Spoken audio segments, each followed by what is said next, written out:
ಕುಣಿಗಲ್ ಮುಖ ಶ್ರೀನಿವಾಸ ವೈದ್ಯಕೀಯ ಕಾಲೇಜಿನ ವಿಧಿವಿಜ್ಞಾನ ವಿಭಾಗದಿಂದ ಆಯೋಜಿಸಲಾದ ಎವಿಡೆನ್ಸ್ ರೆಸ್ ಇಸ್ಬಾ ಲೊಕ್ಯೂಟರ್ ರಾಷ್ಟ್ರೀಯ ಸಮ್ಮೇಳನದ ಉದ್ಘಾಟನಾ ಸಮಾರಂಭ ನಡೆಯಿತು. ಸಮ್ಮೇಳನದಲ್ಲಿ ವಿಧಿವಿಜ್ಞಾನ ವ್ಯವಸ್ಥೆಯನ್ನು ಕೇಂದ್ರ ಸರ್ಕಾರವು ಬಲಪಡಿಸುತ್ತಿದೆ ಎಂದು ಪ್ರಾದೇಶಿಕ ವಿಧಿವಿಜ್ಞಾನ ಪ್ರಯೋಗಾಲಯದ ಉಪನಿರ್ದೇಶಕರಾದ ಡಾ. ಚಂದ್ರಶೇಖರ್ ಹೇಳಿದರು.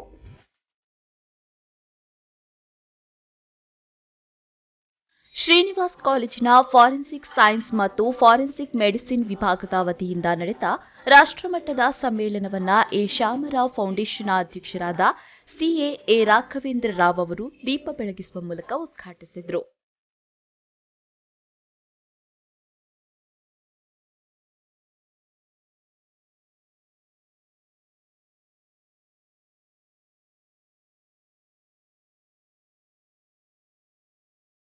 ಬಳಿಕ ಮಾತನಾಡಿದ ಅವರು, ಫೋರೆನ್ಸಿಕ್ ವಿಜ್ಞಾನದ ಬಗ್ಗೆ ಪ್ರತಿಯೊಬ್ಬರೂ ತಿಳಿದುಕೊಳ್ಳುವ ಅಗತ್ಯವಿದೆ.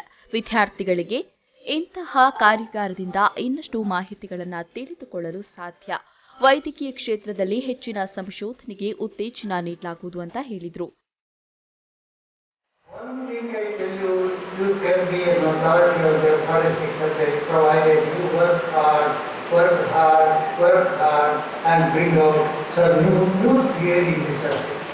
We always in Srinivas University encourage more and more research work on any subject. Very shortly we are opening the PhD also to offer graduate courses in forensic science and finally PhD and DSc in forensic science. And I wish everyone takes an opportunity to become an authority in this subject, and your knowledge should not end.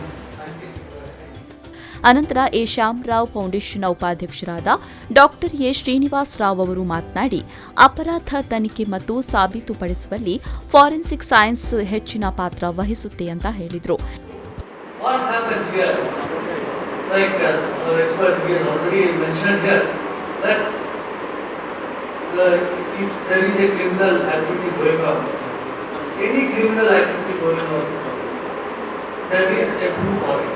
Anything for that. Only thing is how we channelize and how we see how we detect the criminal part of it. It depends on how we do the study on it. ಇದೇ ವೇಳೆ ಪ್ರಾದೇಶಿಕ ವಿಧಿವಿಜ್ಞಾನ ಪ್ರಯೋಗಾಲಯದ ಉಪನಿರ್ದೇಶಕರಾದ ಡಾ. ಚಂದ್ರಶೇಖರ್ ಅವರನ್ನು ಸನ್ಮಾನಿಸಲಾಯಿತು.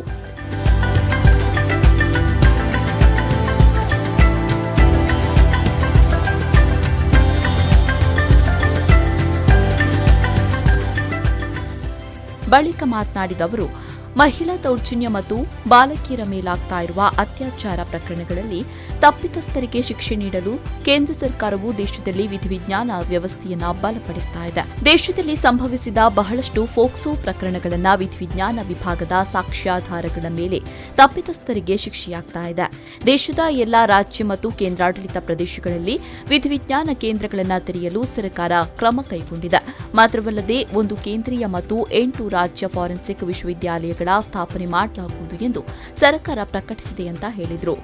Nowadays, courts are giving more importance to scientific evidence because of individual testimony is subjective in nature, whereas the forensic evidence is totally different and objective in nature. It does not lie. And to prove the guilt or innocence of an individual in a criminal and civil matters.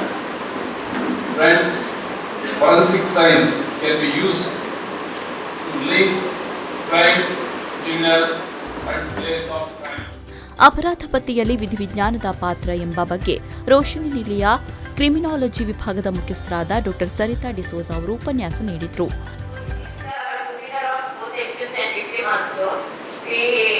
Examine those papers also, and this is the house of victims where he used to chop, he did murdered that woman and chopped the body. So questions were detected in all the bathroom and detected in weapons also. This is the accused clothing washed and tank for drying.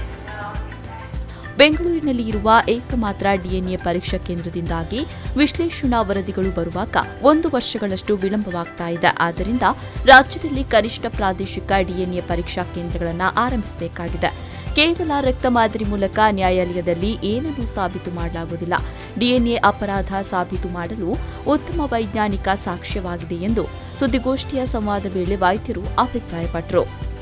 ಈ ಸಂದರ್ಭ ಶ್ರೀನಿವಾಸ ವಿಶ್ವವಿದ್ಯಾಲಯ ಕುಲಪತಿ ಡಾ Raman Rao, registrar ಡಾ ಅನಿಲ್ ಕುಮಾರ್, ಡಾ ಶ್ಯಾಮ್ ಕಿಶೋರ್, ಡಾ ಉದಯ್ ಕುಮಾರ್, ಸಮ್ಮೇಳನ ಸಂಘಟನಾ ಸಮಿತಿಯ ಡಾ ವೃಂದಾ ಜೆ ಭಟ್, ಡಿ ಸ್ವಾತಿ ಅವರು ಉಪಸ್ಥಿತರಿದ್ದರು. ಶರಸಾಲಿಯಾನ್ ವಿ4 ನ್ಯೂಸ್ 24/7 ಮಂಗಳೂರು.